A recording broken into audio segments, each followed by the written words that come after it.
আসসালামু আলাইকুম, welcome back to my channel. আশা করি আপনারা সকলে ভালো আছেন, আল্লাহর রহমতে এবং আপনাদের দুয়ায় আলহামদুলিল্লাহ আমিও ভালো আছি। আজকের রেসিপিতে থাকবে চকলেট কেক।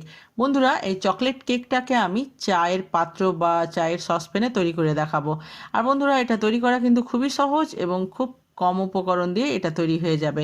আর হ্যাঁ বন্ধুরা, আমার চ্যানেলে যদি নতুন থাকবেন তো চ্যানেলটাকে অবশ্যই সাবস্ক্রাইব করবেন আর পাশে থাকা বেল আইকনটি প্রেস করে অল নোটিফিকেশান অন করবেন। আর প্লিজ নতুন বন্ধুরা আমাকে সাপোর্ট করবেন, আমি যেন এগিয়ে যেতে পারি। আর বন্ধুরা, দেখতে পাচ্ছেন কেকটা কত সুন্দর এবং সফট তৈরি হয়েছে। তাহলে চলুন দেখা যাক। এখানে আমি একটা পাত্র নিয়ে নিয়েছি বা বাটি যাই বলেন না কেন। এখানে আমি দিয়ে দিব দুধ, এবং দুধটাকে আগে থেকে জাল করে একটু ঘন করে নিয়েছি। দুধটাকে এখন ঠান্ডা করে নিয়েছি। এই পর্যায়ে আমি দিয়ে দিব 1 টেবিল চামচ ভিনিগার, এবং ভিনিগারটা মিশিয়ে আমি 10 মিনিট রেস্টে রেখে দিব একটু নেড়ে চেড়ে। তারপরে কিন্তু বন্ধুরা এটা তৈরি হয়ে যাবে বাটার মিল্ক। বাটার মিল্ক কিন্তু এইভাবেই তৈরি করতে হয়। এটাকে 10 মিনিট রেস্টে রেখে দিব। তারপরে আমি বাকি প্রিপারেশনটা করে নিব। এখানে একটা পাত্র নিয়েছি, দিয়ে দিলাম 1 কাপ চাইতে একটু কম সাদা তেল। তারপরে দিয়ে দিব আইসিং সুগার বা গুঁড়ো চিনি। চিনিটাকে মিক্সিতে দিয়ে আমি গুঁড়ো করে নিয়েছি। এটা আমি দিয়ে দিব পরিমাণ মতো, মানে আমি যে পরিমাণ কেক তৈরি করছি ওই পরিমাণ অনুযায়ী দিলাম, প্রায় 4 টেবিল চামচের মতো হবে। এটাকে আমি 5 মিনিটের মতো এইভাবে হ্যান্ড উইক্সের সাহায্যে নেড়ে নিয়েছি, এবং দেখতেই পাচ্ছেন কত সুন্দর হয়ে গেছে এবং কালারটাও চেঞ্জ হয়ে গেছে। তারপরে আমি অ্যাড করব যে বাটার মিল্কটা তৈরি করেছিলাম, সেই বাটার মিল্কটা। আর কিন্তু আমি বন্ধুরা এখানে অর্ধেকটা পরিমাণ অ্যাড করব। পরে প্রয়োজন মনে হলে আমি আবার বাকি পরিমাণটা অ্যাড করব। সেই বাটার মিল্কটা দেওয়ার পর আমি আবারও ভালোভাবে 5 মিনিটের মতো এটাকে মিশিয়ে নিব, যেন কোনো অংশে লাম্পস না থাকে বা না মিশা অবস্থায় না দেখা যায়। মেশানো হয়ে গেছে ভালোভাবে। এবার আমি যে সমস্ত গুঁড়ো উপাদান আছে সেগুলোকে আমি মিশিয়ে নিব। দিয়ে দিব 2 কাপের মতো ময়দা, 2 কাপ চাইতে একটু কম। তারপরে আমি দিয়ে দিব কোকো পাউডার। বন্ধুরা, এই কোকো পাউডারটা কিন্তু বাজারে অতি সহজেই কিনে পাওয়া যায়। এটা আমি 1 কাপ চাইতে একটু কম পরিমাণে দিয়েছি।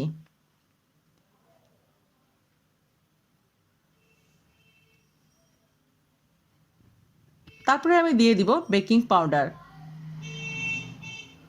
এটা আমি 1 টিস্পুন মতো দিয়েছি।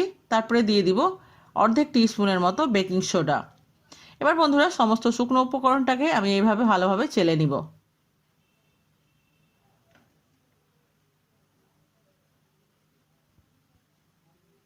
চালা হয়ে গেছে। এবার আমি হ্যান্ড উইক্সের সাহায্যে এভাবে ভালোভাবে এটাকে আমি মিশিয়ে নিব, যেন কোথাও দলা পেকে না থাকে। আমার প্রয়োজন মনে হলো সেই জন্য আমি একটু লিকুইড এখানে অ্যাড করলাম বা বাটার মিল্ক অ্যাড করলাম। তারপরে যদি প্রয়োজন আরও মনে হয় আপনাদের, সেই পর্যায়েও কিন্তু মানে দুধ অ্যাড করবেন। আমি আবারও সেই ঘন দুধটা অ্যাড করলাম, এবং এর থিকনেসটা দেখে কিন্তু আপনাদেরকে বুঝতে হবে যে এটা কেমন ঘন বা পাতলা আছে। দেখতে পাচ্ছেন কত সুন্দর একটা ব্যাটার তৈরি হয়ে গেছে। আর বন্ধুরা, এটা কিন্তু খুব কম উপকরণ দিয়ে তৈরি হচ্ছে, আর এটা কিন্তু কোনো অংশের টেস্টে কম নাই। এখানে নিয়েছি আমি একটা সসপ্যান বা যে পাত্রে আমরা চা করি, দিয়ে দিলাম সামান্য পরিমাণে সাদা তেল, এবং এই তেলটাকে আমি চারিদিকে লাগিয়ে নিব। তারপরে আমি এর উপরে দিয়ে দিব সাদা কাগজ। এই কাগজটাকে আমি এর মাপ অনুযায়ী কেটে নিয়েছি। তারপরে আবারও একটু আমি সাদা তেল লাগিয়ে নিব চারদিকে।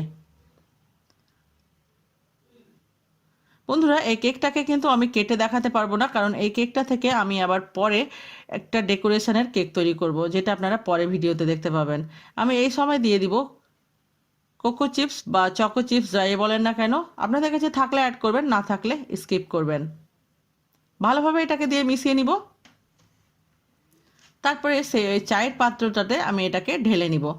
বন্ধুরা, এটা তৈরি করতে খুব বেশি সময় লাগলে 20 থেকে 25 মিনিট লাগবে, তার বেশি লাগবে না, এবং খুব কম সময়ে এবং কম উপকরণে এটা তৈরি হয়ে যাবে।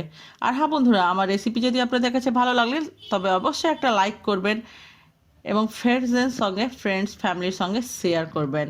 আমি এটাকে ভালোভাবে ঢেলে দিব, এবং ঢালা হয়ে গেলে আমি একটু ড্যাপ করে নিব যেন এটা ভালোভাবে সেট হয়ে যায়।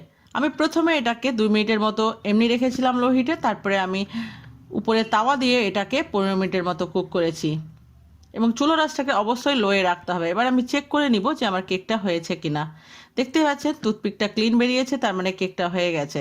এবার আমি এটাকে ঠান্ডা করে একটা উপরে একটা প্লেট দিয়ে আমি যেভাবে করছি সেইভাবে কিন্তু আপনাদেরকে পাল্টে নিতে হবে। বন্ধুরা দেখতে পাচ্ছেন কত সুন্দর একটা কেক তৈরি হয়ে গেছে। আবারও দেখা হবে নতুন কোনো একটা রেসিপির সঙ্গে। আর বন্ধুরা এটা আপনারা অবশ্যই তৈরি করবেন। ভালো খান, সুস্থ থাকুন, আল্লাহ হাফেজ।